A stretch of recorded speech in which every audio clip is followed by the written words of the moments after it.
Hello BookTube, I'm Jonathan and welcome to Words in Time. Now in today's video we have the third matchup in my Sci-Fi Book Decade Challenge. I won't spoil the results, but we've already had two matchups, the 50s versus the 60s and the 2000s versus the 2010s.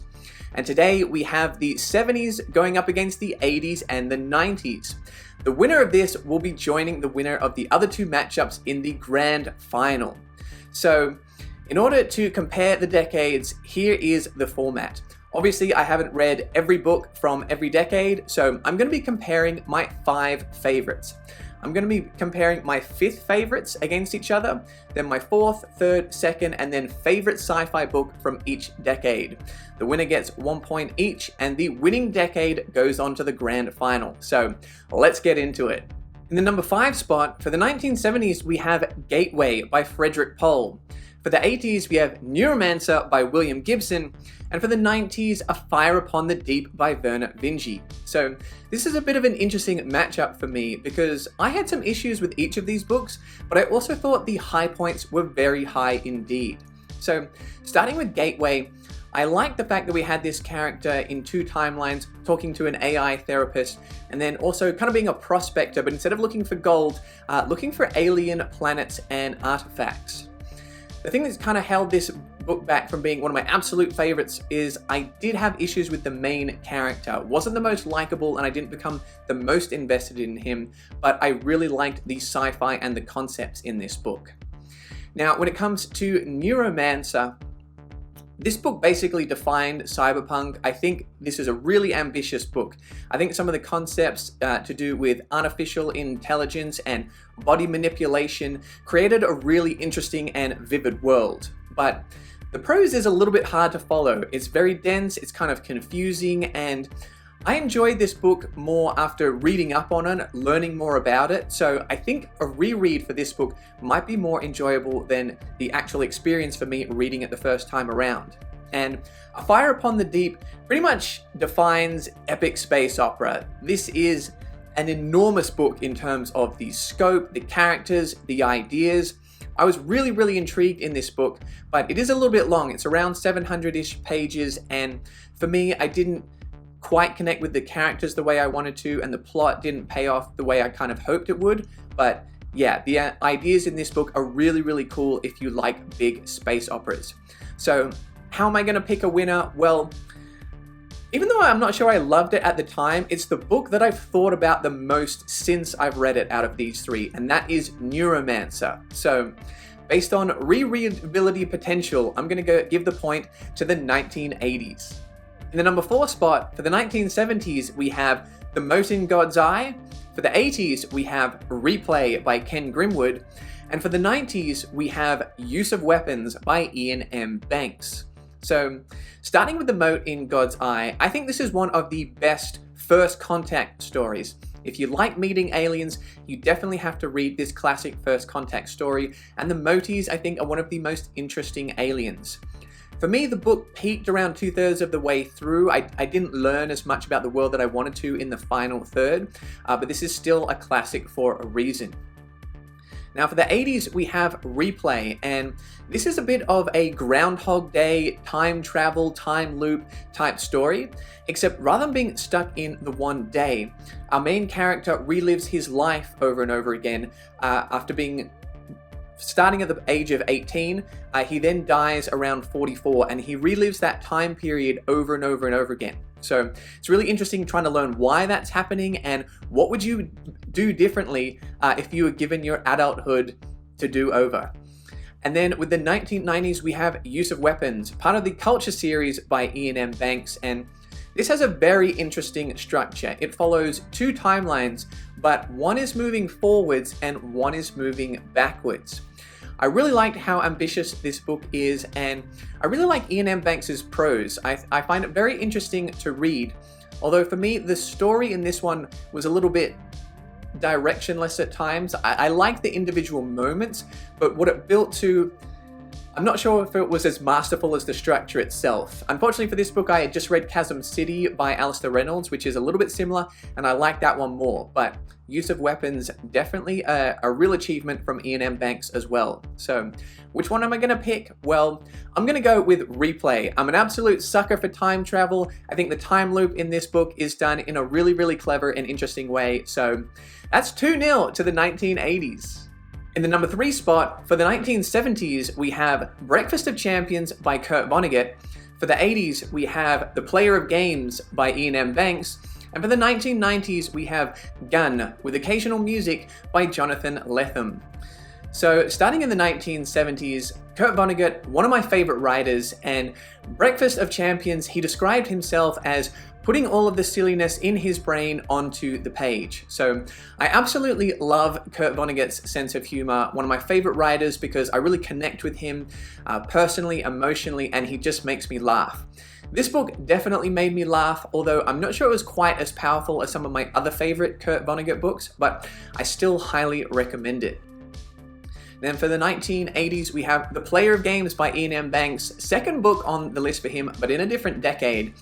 And this book is surprisingly dark and impactful. It has the word games in it. You think, okay, it's going to be this person competing in a futuristic society over different types of card games and board games, but the way that it looks at people and society was actually quite shocking, and it really grabbed my attention and took the book in a direction that I wasn't quite expecting. So definitely a memorable entry in the Culture series.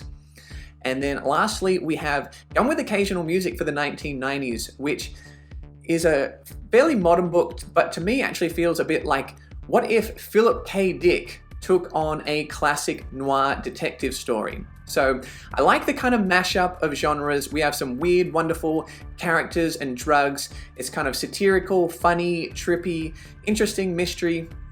I'm not sure if it lives up to any of the classic mysteries that it's kind of inspired by in terms of the plot, but the world and the field is very unique and interesting, and I enjoyed it. So another tough one, I'm gonna have to go with The Player of Games. It is my favorite book that I've read in the Culture series so far, and a big reason that I want to continue with that series. So the 1980s, off to a hot start, leading the other decades 3-0. In the number 2 spot, for the 70s, we have Rendezvous with Rama by Arthur C. Clarke. For the 80s, we have Hyperion by Dan Simmons. And for the 90s, we have Ender's Shadow by Orson Scott Card. So starting with Rendezvous with Rama, Arthur C. Clarke, one of my favorite writers, and this is one of his big dumb object entries. We have this cylinder in space, and it looks kind of unnatural, but is it a spaceship? Is it owned by aliens? Where did it come from? How did it get there?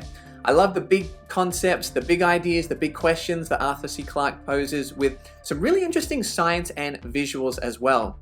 As always, it's a little bit light on the characters, as Clarke tends to be in his books, and the ending didn't quite blow me away as much as Childhood's End, but it did still have me thinking for quite some time afterwards. Now, the 80s, we have Hyperion, the first book in the Hyperion Cantos, one of my favorite series of all time. I love the diversity here. We have the different tales as these pilgrims are traveling to the time tombs that are traveling backwards and are guarded by that mysterious, scary-looking Shrike. We have cyberpunk, we have detective thriller, we have philosophical and religious stories, military sci-fi, and the prose and character work in here is really well done, especially by sci-fi standards, even though it's my favorite genre. Although for me, this book paid off, or this story paid off more in The Fall of Hyperion, which is a bit of a hot take, but I feel like you need to read both to get the full story arc. And then with the 90s, we have Ender's Shadow.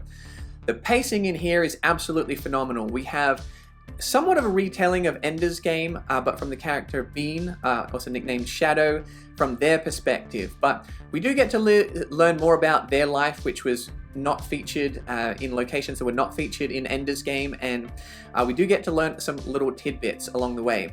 The pacing is fantastic, the writing is excellent, the characters are really deep, and just amazing payoffs in this book. So this is a tough one for me to choose from. It's between Hyperion and Ender's Shadow, and it's interesting how they both rely on other books. I feel like Hyperion is excellent as part of the series, and Ender's Shadow, you were kind of referencing what happened in Ender's Game.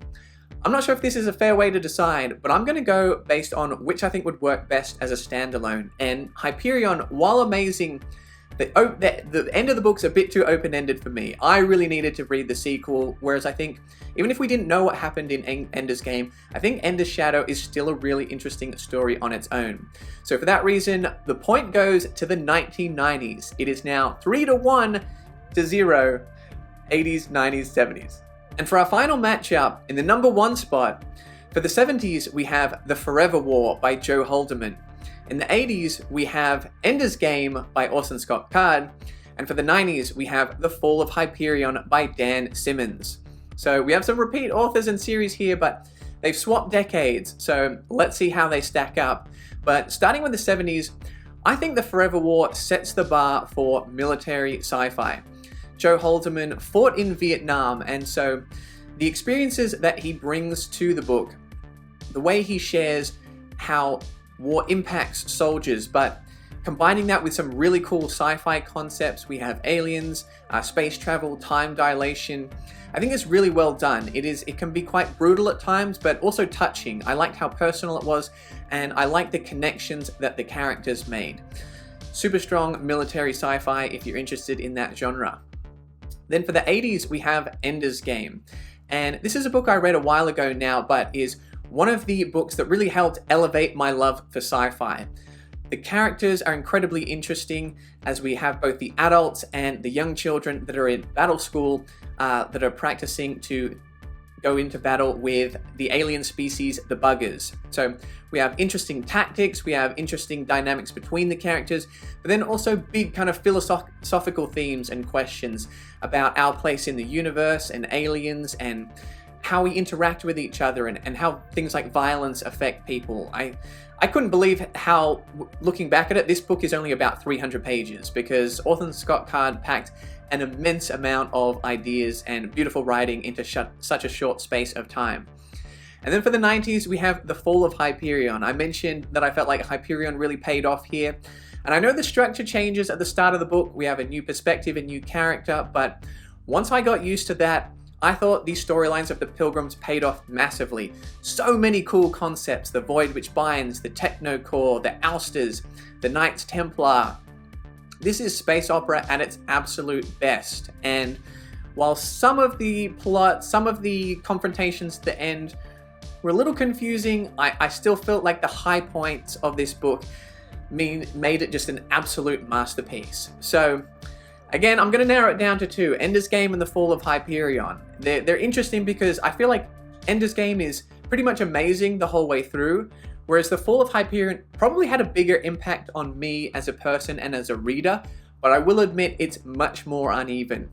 These two are neck and neck, but gut feeling says I have to give it to Ender's Game. So there we go, the final results. 80s 4, 90s 1, 70s 0. Sorry 70s, but it was very close. I love all these books, and I hope you guys did too. I hope some of them sounded interesting. If you haven't picked them up yet, let me know what you're interested in reading, and let me know some of your favorites from each of these decades. So stick around.